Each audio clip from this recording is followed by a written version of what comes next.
Hungry crowds, meager resources, a seemingly impossible task. Yet, Jesus multiplies, reminding us that faith and compassion can transform scarcity into abundance.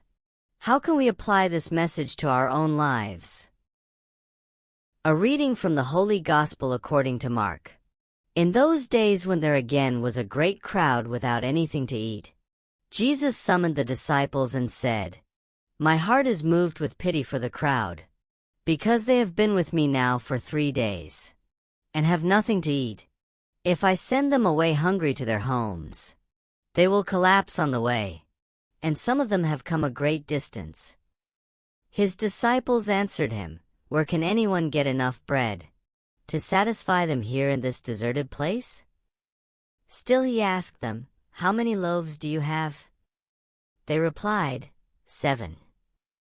He ordered the crowd to sit down on the ground. Then, taking the 7 loaves he gave thanks, broke them, and gave them to his disciples to distribute. And they distributed them to the crowd.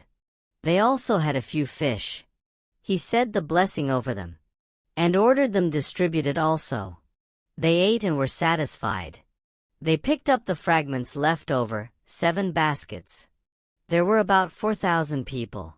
He dismissed the crowd and got into the boat with his disciples, and came to the region of Dalmanutha. The Gospel of the Lord.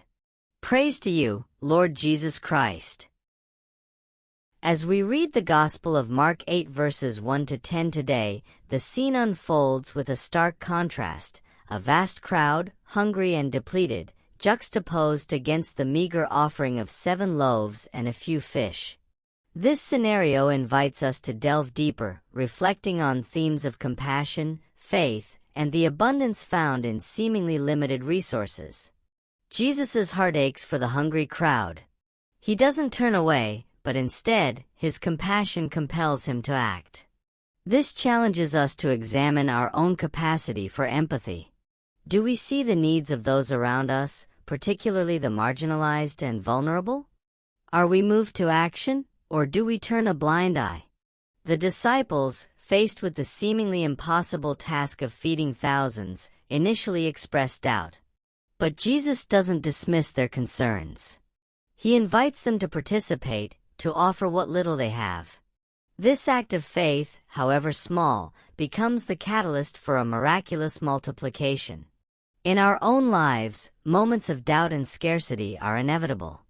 The Gospel reminds us that even the smallest offering, made with faith, can be transformed by God's grace. The miracle of the loaves and fishes goes beyond mere physical sustenance.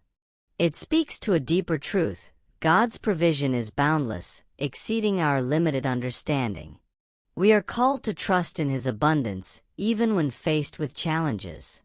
It's not just about material needs, but also about spiritual nourishment, the love and grace that sustain us on our journey.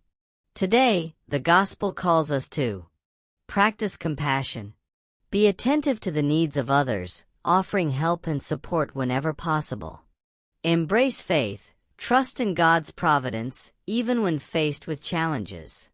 Share what we have. No matter how small our offering may seem, it can be used by God to create abundance.